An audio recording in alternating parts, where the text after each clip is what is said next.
know that your ballot was counted, and it was counted fairly, and it was counted accurately, and other people that shouldn't be voting were not voting. That's what this is all about. When we started this, we went to Maricopa County first and said, we have a problem here. We have a lot of people that have serious questions about election integrity, not just in Arizona, but in the entire nation. Almost every state was asking these questions. A poll was done here in Arizona that said 45% of our voters did not have any trust or confidence in our elections. That's a lot, 45%. That should be 1% of anything at all. But that's what the Senate does. We answer to our constituents, we answer to the voters, and it's our job to get you those answers and make sure that you feel comfortable and safe with your votes. I'm very disappointed to see that Maricopa County refused to cooperate with us. I went to them right off the bat. I asked them, please, let's pick an auditor jointly together. Let's do this together as a team. Let's do it at your facilities. Don't move the ballots, don't move the machines. Let's do it right there under your jurisdiction. They originally said, yes, we would do that. And then after going into executive session, came out and said, nope, we're not going to do that. So not only did they not work with us by selecting an audit company, and the audit company that they said they were going to go with, those are people that certify the machines. One of them was the company that certified the machines before the election. And that's not what we had discussed. We said full forensic audit. We want to make sure everything is checked.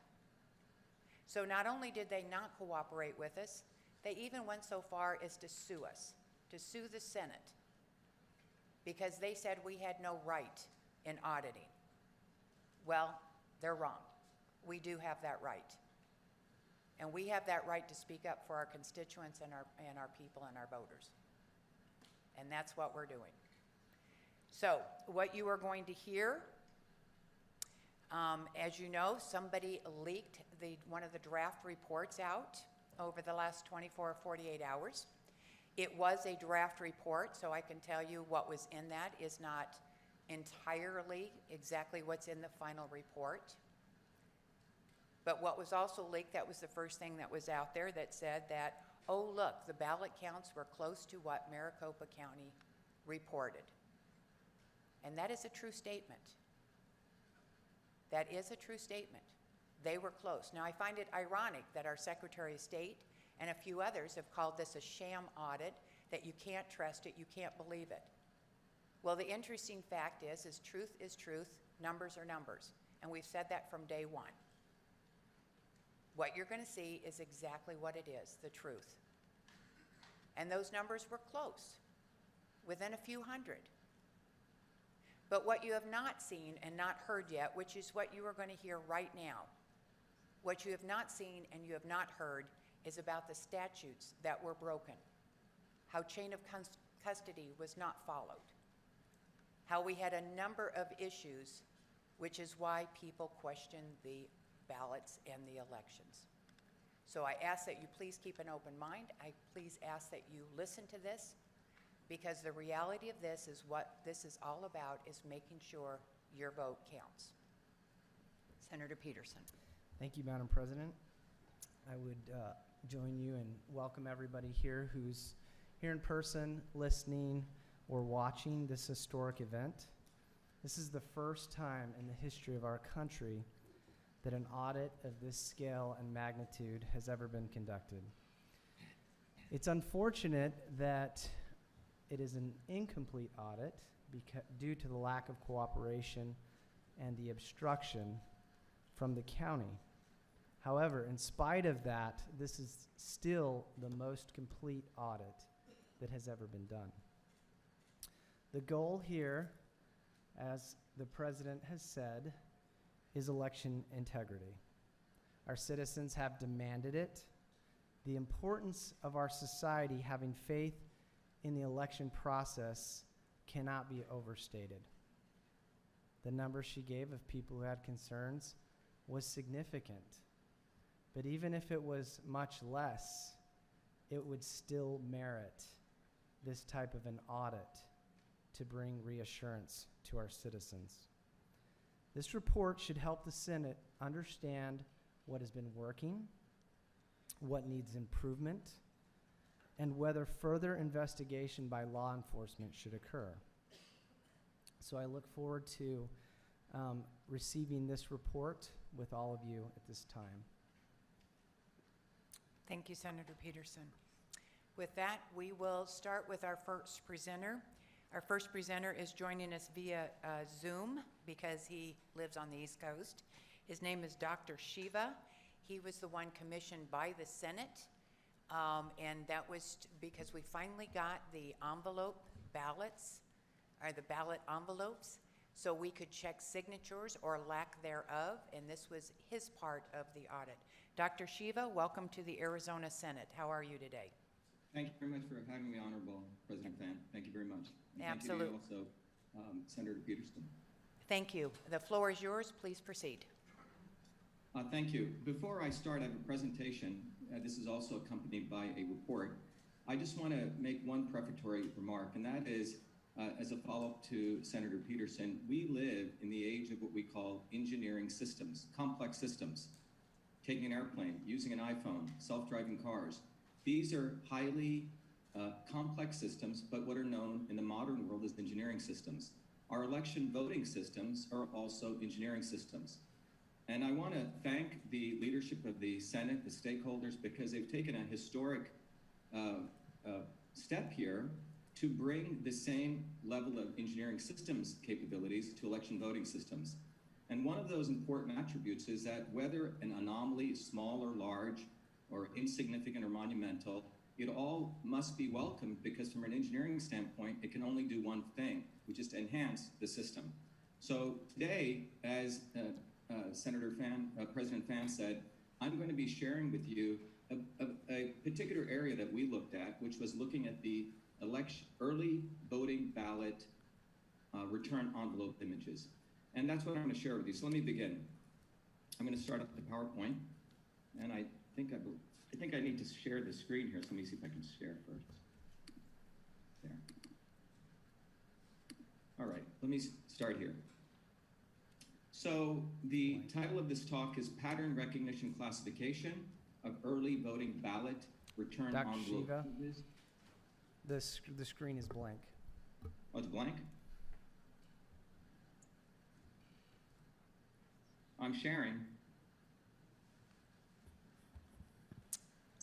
Always a technical problem. Okay, let me stop the share and restart it again. Let's try that again. There we go. Thank you. That worked. Okay, and so the title, as I said, is a Pattern Recognition Classification Early Voting Ballots Return Envelope Images for Signature Presence Detection. We're not doing signature detail verification, but we're doing signature presence detection, and we're taking an engineering systems approach. So let me begin. I will go through this agenda. We're going to give a little bit of background. We're going to review the MARICOPA results. We're going to go through what our analysis resulted in, and then compare them, and then report on some of the key findings and anomalies, and then also raise questions for MARICOPA officials, and then propose some recommendations. So the executive summary of this, to sort of summarize the whole talk here today, or the findings, is that the early voting ballot, the return envelope, you really want to think about that's really the protective vehicle by which the EVB, which is the early voting ballot, is transported and processed. And the authentication, the verification of the signature on the EVB return envelope is critical to reliability of the entire process. And our audit reveals anomalies, raising questions on the verifiability of the signature verification process. So let's begin. So a little bit of background, you can read more about it, but I was selected, and I was honored to be selected because my background for more than 40 years has been in the field of pattern recognition and classification, particularly system science, and it goes back a long period of time. But just very briefly, you know, in this field, you look at reality. In this case, we're looking at the electronic, the election voting, the early voting ballot system, and then you try to model it. That's typically what science and engineers do. For example, for many years, I looked at how babies were processing sleep and trying to understand their system by looking at sleep patterns. Same in the area of deaf-blind communications. Again, you have the reality, you have signals. Same in the area of looking at a bridge, and you get signals from it. Based on the signals, you're trying to predict what's going on in that bridge. And same if you look at an aircraft wing, without having to open it up, you look at these signals, and you're trying to predict what's going on. And for many years, we did a project on looking at handwritten bank check numerals. And these different areas, including email, looking at what's inside of an email as a system, these are all pattern recognition problems. And in fact, if you look at food, trying to figure out, will this food cause different kinds of diseases? But the reality in this area is you're looking at the particular real world, and you have a model. You can look at the heart, and you can look at the cardiovascular system of that. And you can say, hey, I have some states of this system which are normal signals, and some states which are abnormal signals. So in this case, what we're looking at is we have the early voting ballot system, and we have the early voting ballot return envelope images. These are the signals that we received to try to figure out what's going on inside that system. So you have the reality of what took place, and you have the expression of that which is embodied in those images. And this is what one of those images looks like. You have a image, you have upper left the name of the voter, and here you have the signature. And we were asked as a part of the scope of this audit not to look anywhere else, but to look in this signature region and to look to see if there was a normal state, a signature there, or the abnormal states, blanks, split into two, and I'll talk about more in detail. A complete blank or a likely blank, or what we call a scribble. A scribble is something trying to get into the direction of, hey, was this signature even valid? Okay? And it's a very, very rudimentary step we took, not full signature verification. All right, so early voting ballot system, and you have these images. So before we head into the actual process we did, let's look at the reality of what took place. So this is clear. Here are the numbers that they reported from 2016, but more importantly, we're concerned about 2020. And in 2020, one of the lines in their report is called the early ballots verified and counted, which has 1,915,487. And the rejected early ballots, which are these numbers, are the ones that were not included in the final count. Bad signatures, which means they went through a signature verification process. And out of that, 587 out of the 1,918,463, which is all of them, were deemed to be bad signatures. And the way we get this number is you take all of the ones that were verified and counted, the ones that were bad signatures. There were some which were no signatures, which were blanks, and then late returns. So to be clear, according to the report, this was a total number of early voting ballot return envelopes received by Maricopa County. To make it a little more clear, we have 1,918,463 total unique EVB return envelopes, of which 1,455 were found to have no signatures. And at the end, there was an amount of 1,917,008 was ready for signature verification. And as a result of that, 587 were found to have bad signatures. Now in signature verification, it's a detailed process. You can read the report, but counties vary, and Maricopa is considered, along with Florida, apparently have one of the better signature verification processes. But according to that, out of the entire lot of 1,918,463, 587, after this verification process where someone looks at the signature and they look at the voter registration signatures, and they're doing typically what's called a 27-point analysis. So 587 were found to have bad signatures, 934 with late returns, for a total amount, which matches with what was reported, of 1,915,487. Okay, so this is Maricopa's reported results to the public. The scope of our audit, I'm going to go through the scope of this audit by also going through the process, so they'll be somewhat educational. When early voting ballots, which some people, which is a subset of those, are called mail-in ballots, are submitted, those ballots are imaged, which means scanned, converted to digital images. So the EVB return envelopes, we're talking about the outside, the covering, that important covering within which is contained the ballot, is scanned before they're even tabulated. So the EVB return envelopes are opened and scanned, okay? And those create images. In fact, there are 6 different kinds of EVB return envelope formats.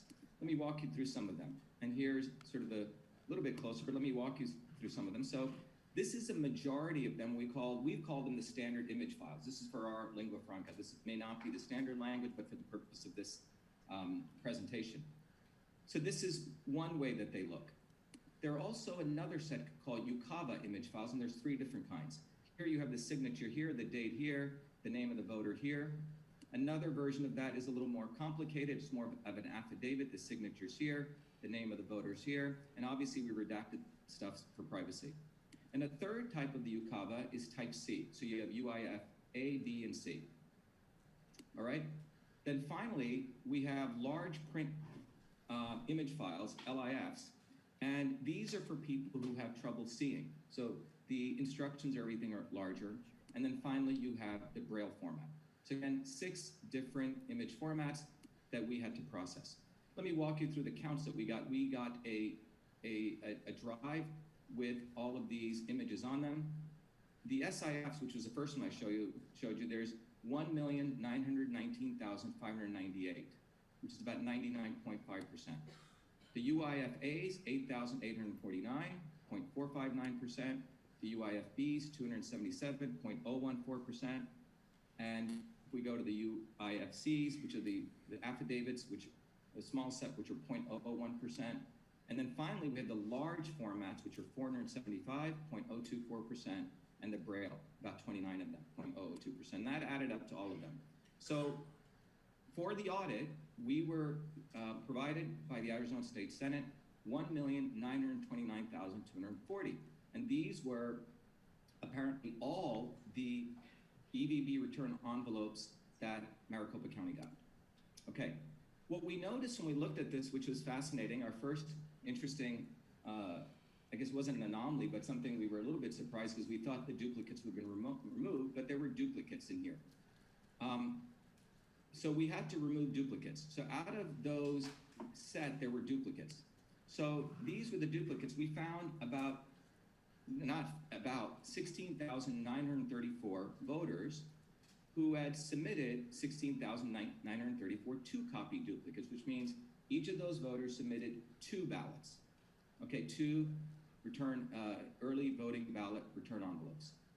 Interesting enough, we also found another 188 voters, unique voters, who had submitted 376 duplicates. So the total image count was 564 once you removed the duplicates, right? Because you want to take one of them. And then finally, we found also 4 individuals who submitted 12 duplicates, total images being 16. So the total duplicates was 34,448, total images of which 17,322 were duplicates from 17,126 voters. This was, by the way, we'll get to, it was not reported in the report. So when you look at the first level of analysis on the data that we got, 1,929,240 EVB return envelopes received, we subtract out the duplicates, and then we have 1,911,918,000, okay? So the process that we were really commissioned for was to do a very, basic analysis to see, is there a signature there or not? Signature presence detection. So in that process, again, the goal is there a signature there in the signature region? Interesting enough, some people don't follow instructions, they write all over, but it wasn't our job to go scan everywhere. Our job was to look in that signature region. So again, specifically, we looked in that signature region. One category of the signature region has a signature, another category is blank, likely, blank, and scribble. And just to keep it real simple, it was a very simple classification. If it's 0% non-white pixel density, which means nothing in that area, it's a blank. If it has a little bit, 0% or greater, but no more than 0.1%, like this example here, we put it into another category just for early classification purposes. We called it a likely blank. And then if it was greater than 1% density, greater than 1%, or that was denoted, a scribble. And what's interesting, in anything over greater than 1%, by the way, this should be 0.1% to 1%, slight mistake here. So this is greater than 1%, okay? So let me repeat, this should be greater than 0.1%, less than 1%. Please correct that. And this is greater than 1%. All right. Then what we did was we did a distribution curve. We looked at all of the ballots, and we did a distribution of pixel densities, just to give you an idea of how liberal we were in accepting something as a signature. So if you look at this, it was only this little area here, which is between 0.1 to 1%. That's a definite non-white pixel density. That's a scribble. Everything else, we were quite liberal and accepted those as signatures, even in our analysis. So again, we were not hired to do signature verification. All right. Now, after this, typically signature verification would take place, which is what the county did, and then they would also open up then the ballots and then open up the envelopes and tabulate them. So let's go to our signature presence detection. So we took a ballot, or it could be any ballot. First of all, we classified it into one of these 6 categories. That's what the system did. And then for each one of for 4 of those, we removed the duplicates, as I've shared. And then we looked at the ballots. Once we knew which one it was, we identified what kind of region, we extracted the region. If possible, though this was not part of the scope, we also tried to extract the name. We were able to do that for close to, I think, 99% of them. So we also used different types of classifiers, which is in pattern recognition lingo, for each one of these different kinds of ballots to ultimately put them into one of these 4 buckets. So let's look at the results. So we're first going to look at the non-duplicates, which means all those early voting ballot, EVB to be simple, return envelopes, which were non-duplicates. And here we see predominantly 99.77%, we denoted a signature. Again, anything greater than 1% pixel density. These scribbles we found were 0.13%, okay? 2,420. And the blanks fell into 2 groups, the definitive blanks of 1,771 and the likely blanks of 101. This adds up to 0.1%, okay? Then we also looked at the counts. So of these you had, just to be clear, we had 2,420 scribbles and we have 1,872 blanks. We put both of these together in our sum total. Similarly, we now went and looked, this is a little more complicated, at the 2-copy duplicates, because we had to deal with those. There was a substantial amount, 34,000 of them, 34,000 and more. So the duplicate recognition split them into 3, in fact, 3 groups, but we had subgroups. So there could be, you have the, if you think about it, the mother and the son, or the mother and the daughter, okay? Or the parent and the child relationship. So one of the 2, one could have been a signature, and one could have had a signature. One could have had a signature, the other could have had a blank. One could have had a signature, that could have been a likely blank. One could have had a signature, and C denotes scribble. If any one of them had a signature, we said, okay, we call it a signature. Alternatively, in the scribble area, one could have had a scribble, other could have been a blank, one could have been a scribble, other could have been likely, one could have been a scribble and a scribble. These were denoted as scribbles in the duplicate case. And then finally, you had ones that are blank, blank, blank, and likely blank, and likely blank. Those were denoted as blanks. All right. So let me, just to give you some feeling of what these look like. So here is one from the same person. Again, for the purpose, we're not allowed to share the names of voters, et cetera. But you can see here that here's one, there is a signature here and there's a signature here.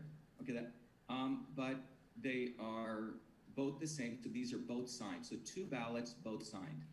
Another example is one is signed and the other is a blank, a complete blank here. In fact, in the signature region is what we're concerned with. Another is signed and the other one's a likely blank. It's got some stuff here. So EchoMail categorized it as a likely blank. Here's an example where you have a signed one, but you have a scribble over here. Okay? And then here we have a scribble, but here you have a blank, but it has been verified and approved. And we'll talk about this later. We'll come back to this. Here you have one that's a scribble, a little bit, some stuff here, and a likely blank. And the one with the scribble was approved. Here you have 2 scribbles, and one of them was approved, the exact same ones. And here you have one with a blank, and this blank has been approved. And here we have one which is a blank, and a likely blank with a little dot over here has been approved. And similarly over here, we have a signature and a likely blank, and again, the likely blank is being approved. And here's an example of a 3-copy one. We have 3 copy duplicates, all are blank. And we'll come back to showing how if they were approved or not. And here's an example of 3 copy scribbles. All right, so that gives you an understanding of the flavor of these, the analysis we had to do of these 2 copy duplicates. And so on those 2 copies, we categorize these ones in green as signatures, the ones in red as scribbles, and the ones in blank as, black as blank, ones in red as scribbles. So again, you have for 2 copies, 16,934, and these are the counts on that. So you have 155 scribbles from the 2 copy, 45 blanks from the 2 copy. Interesting enough, we also had 3 copy and 4 copy analysis we had to do. I'm not going to go into all the details of this, but there were also 3 copy and 4 copy duplicates. There were 2 sets of 3 copy which were blank. 2 sets which were scribble, 5 which were blank. So now we do the totals calculations. So if you add the non-duplicate blanks, 1,872, 2 copy duplicate blanks, 45, and then 3 copy duplicate blanks, you get 2, so 1,919. Similar if we do the scribbles, 2420 for the non-duplicates, 155 for the 2 copy, 5 for the 3 copy, we get 2,580. So our net results state that we received 1,929,240, the 17,322 were removed to get this many unique return envelopes. And then we subtracted the non-signature and what we call scribbles to come up with a total of 1,907,419. So this is what we would have sent to, in this analysis, should have gone to signature verification. Now let's do the comparative analysis, which is looking side by side what EchoMail uncovered from the audit and what MARICOPA had. So how many EVB return envelopes were received? Well, in the disk drive that we received, this is a number, but we don't know. In fact, it's not reported in the MARICOPA report how many actual return envelopes they received. The duplicates, we have 17,322, which will be subtracted. This is unreported. So when you compare the unique EVB return envelopes, what you find is that MARICOPA has 6,545 more than we have in the possession of those image files after you remove duplicates. Now we go to the signature presence detection. We discovered 1919 no signatures. They reported 1455. So in this case, we have 464 more blanks. In the scribbles, they don't have a scribbles category, and we'll discuss that. If we start thinking about these scribbles as potential bad signatures, we'll get some insight. But at the end of the day, what went to signature verification at MARICOPA was 1,917,008, which is 9,589 more than we would have sent pursuant to this analysis. They also had bad signatures and late returns, as we talked about. Okay.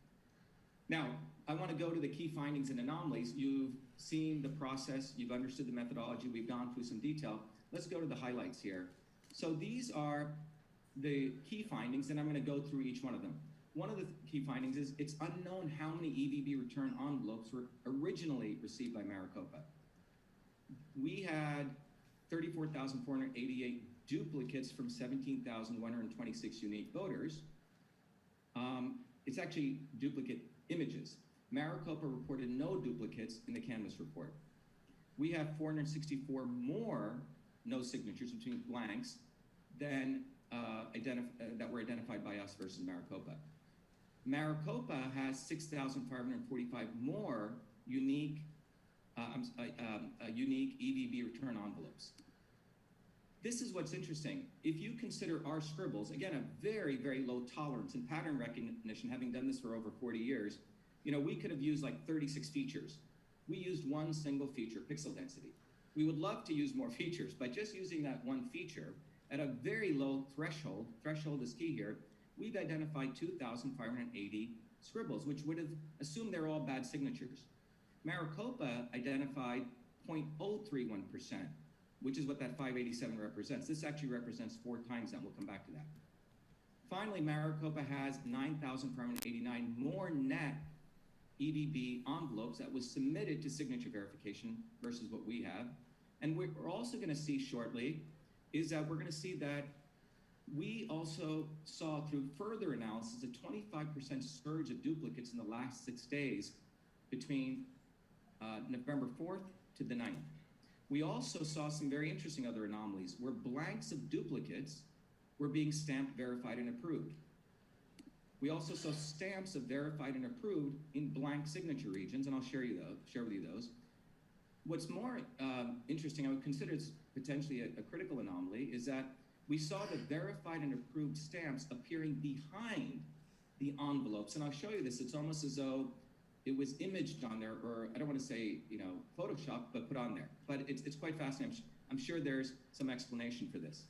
And then finally, we have cases where we have two different voter IDs having the same address, same phone, same name, with matching signatures. So let's go look at some of these anomalies a little more graphically. Anomaly 1, MARICOPA reported only 587 bad signatures. To give you some idea, that's 0.031%. And for people who didn't really like math, I thought I'd make it a little more pictorial. So this would be one bad signature for every 3,268 early voting ballot envelopes. So if you think about 1,918,463 early voting ballots, the unique ones that MARICOPA said they got, and for each paper, by the way, the size of the paper is 0.1 millimeter, and you were to put them up, you would get 630 feet. That's the size, believe it or not, of the St. Louis Arch. That height, when compared to the bad signatures, would be only about 2.31 inches. So just to give you a pictorial understanding, a very, very low percentage was considered that. So again, that would be, to be specific, 0.0306% of all EVV return envelopes were deemed as bad signature. Okay.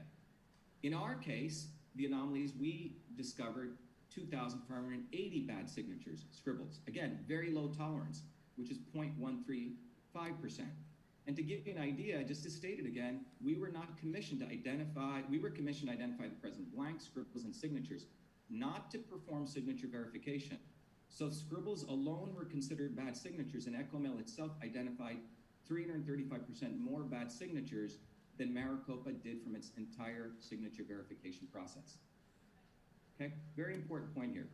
And by the way, if we go look back at the state of Arizona 2016 general election, out of the 2 million ballots that came in, they had a signature mismatch rate of 0.13%, close to what we would have had if we just included those scribbles. All right. Again, just to restate, the scribbles are a very, very low threshold. We were not asked to do signature verification. Again, anything between 0.1 to 1% pixel density. The third anomaly is, this is again, focusing on signatures. We did a randomized analysis of just supervised review, which is human review, just randomly looking at signatures, their legibility. Again, this is a wonderful analysis that can be done in handwriting. 4 weeks before the election and 4 days after. We can't share with you this, obviously, but we found out 4 weeks before, 95% were legible signatures and only 5% were illegible. But 4 days after, 5% were legible, 95% were illegible. If I were to do a heat map, again, this is a representation, it would look like this, where the red represents illegibility and the green represents legibility. It would look like this if you wanted to visually do this. And if we had more, if we were commissioned to do this, we could do this. But you can see a marked difference between legibility. There could, again, be an explanation for this. Fourth anomaly. As the EVBs, which means the electronic voting ballot, I couldn't put the word envelopes, but I think you get the idea, increased by 53% in the general election from 2016 to 2020 in Maricopa, bad signatures decreased. Let me explain what I mean by that.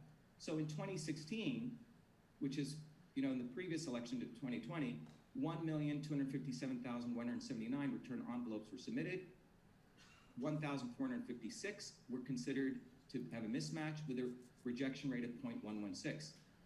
In 2020, we have nearly 52% more return envelopes, but the signature mismatch rate goes down by nearly 56%. So it's gone down by a significant number here, okay, nearly 4 times. So this went up, the other two came down.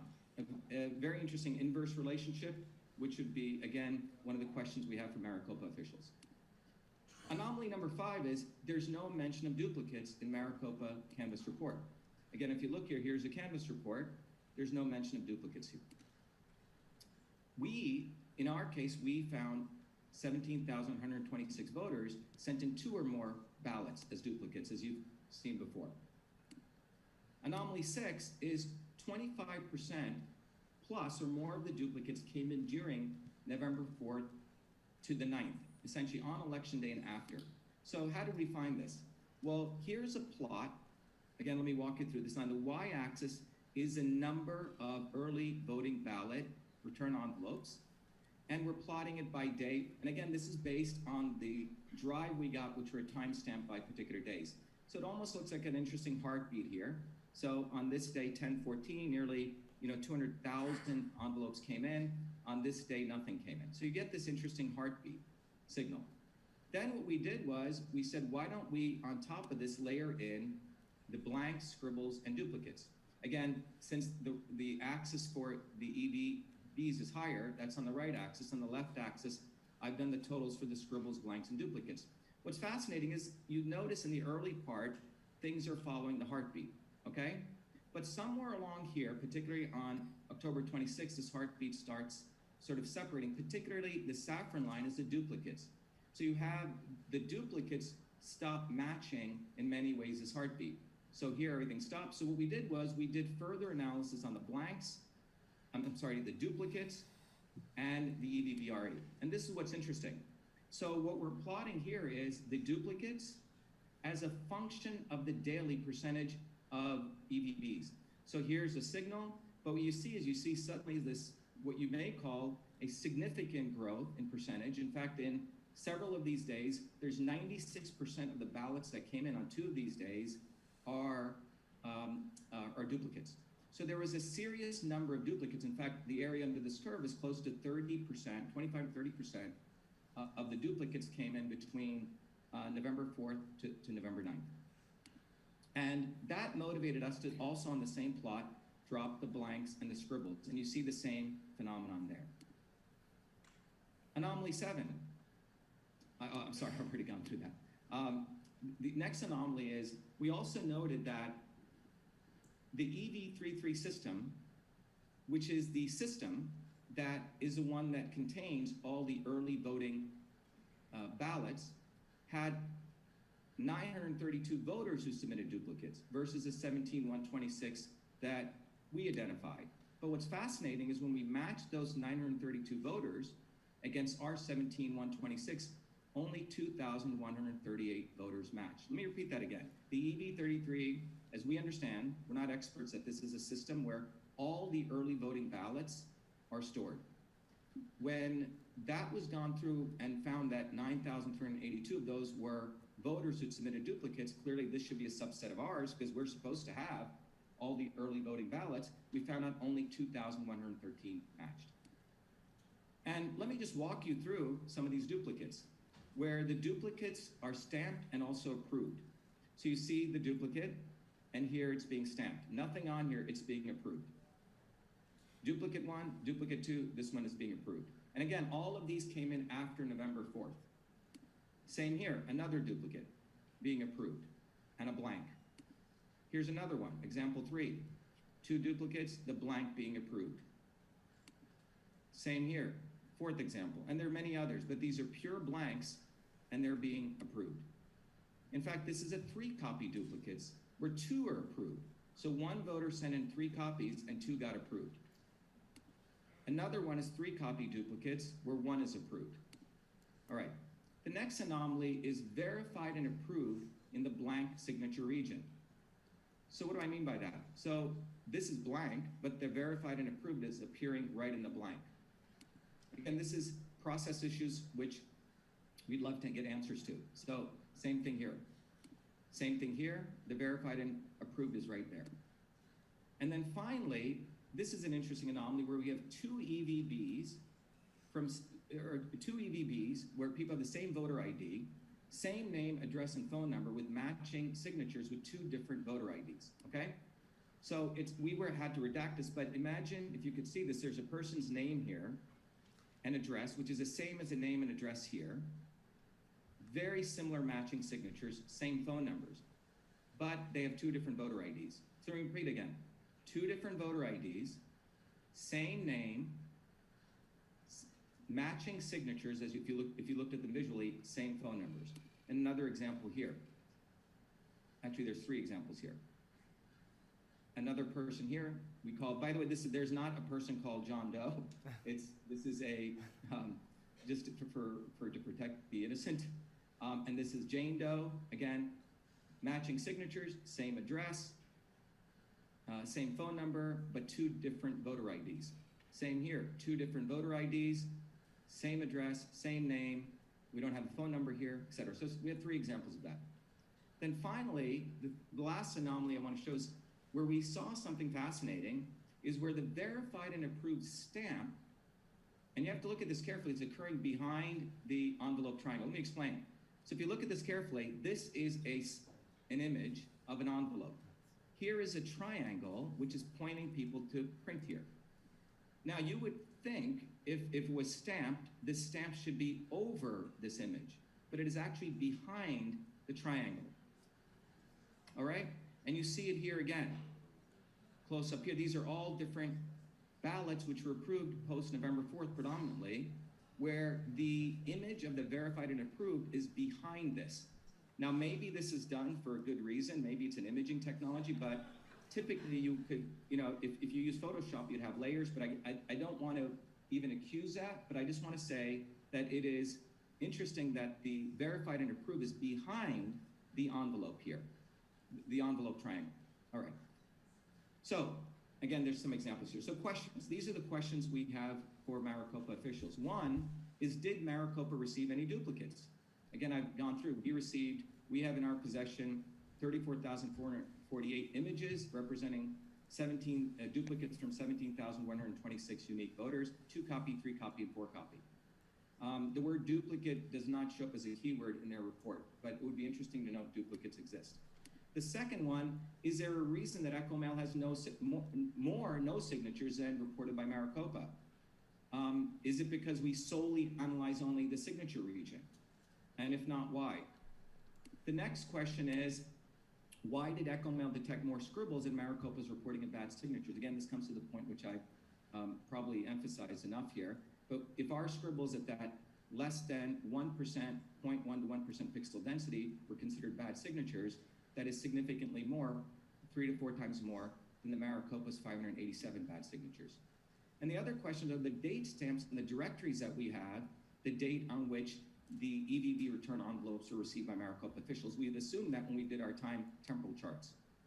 And then finally, why does the approval stamp, verified and approved, appear to exist only on a small subset of the EVB return envelopes? Out of all the 1.9 million, that verified and approved, we find most of them exist after 11/4, after election day, but very few sprinkled. So out of all those envelopes, our initial supervised review reveals maybe 10% have this stamp on them. The other thing is, did MARICOPA stamp some EVB return envelopes as EVB approved, even though signature is blank, since they found a signature elsewhere? And that would be good to know. How did they do that? What is the adjudication process? Finally, all of this leads to a very important set of things from an engineering standpoint. What is the standard operating procedure? We call it an SOP for the EVB processing. If in any engineering system, you have the SOPs, because again, we're relying on this very, very important process of the signature and its verification. What is the SOP for the signature verification? And what is the SOP for curing of questionable signatures? And finally, what is the chain of custody? Talk a little bit more about that. And the last set of questions is, why was there a sudden surge of duplicates during 1104 to 1109, which is incongruent with the trend we were seeing with the early voting ballot return envelope counts? Finally, why is a verified and approved stamp envelope appearing behind the printed envelope triangle? How does that happen? Is there some imaging that's done? Are the envelopes printed? I mean, I just have a question from an imaging standpoint. And the other question is, can two different voter IDs be associated with the same person at the same address with matching signatures? Is that allowed? And then finally, why are blanks being stamped as verified and approved? And then more importantly, why is a stamp verified and approved appearing in a blank signature region? So those are our questions. In conclusion, as I started this conversation, the EVB return envelope is a container of the ballot. It's a very important thing. I mean, if you think about the human body as a system, your skin is what contains you. That envelope is what contains these ballots, a very, very important part. So there's significant opportunities to enhance precision, verifiability, reliability, auditability, and reproducibility. In the world of engineering systems, we call these properties. And these anomalies give us a wonderful opportunity to enhance these, at least these 5 attributes.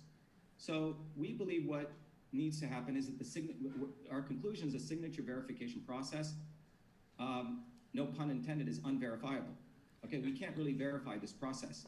And there's a lack of systems integration and reporting.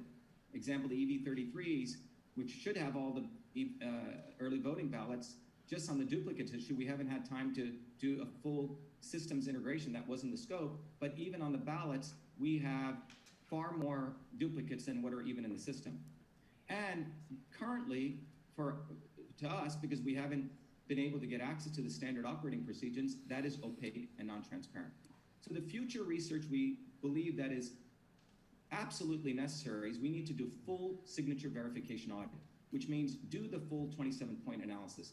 We have the capability right now. We have everything imaged. If we have if we acquire MARICOPA's SOP for signature verification, if we can get their 27-point analysis algorithm, we can replicate all of this, and using the algorithm that they have, define an actual false positive, false negative error rate. What I mean by this is this would be a profound opportunity for improving US election processes, because this has not been done.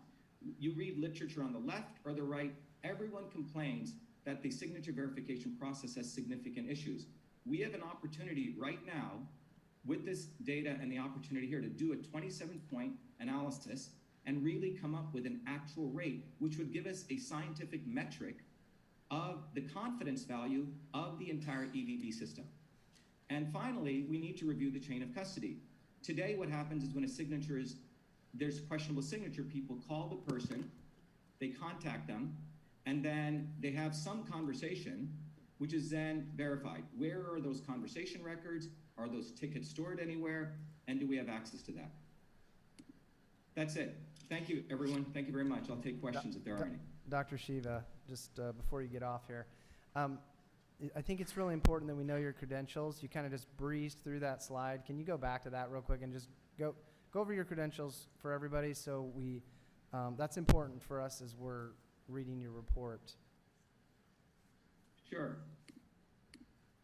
I appreciate the opportunity to share that. Let me bring it up.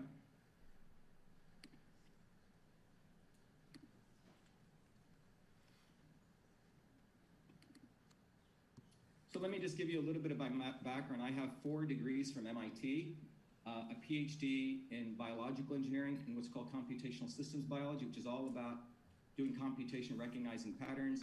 My master's is also from the MIT Department of Mechanical Engineering, where I did computational wave propagation to look at a very important area of pattern recognition called non-destructive testing, where you're looking, you don't want to actually open up a bridge, or you don't want to open up an aircraft wing. You're sending signals in and you're classifying them. My other degrees from the MIT Media Lab in scientific visualization. My master's, where I also use these same techniques to do some of the earliest complex visualizations for classification. And my bachelor's is in electrical engineering and computer science, also from MIT, where I built for that one of the first cardiology systems for doing pattern analysis cardiology signals.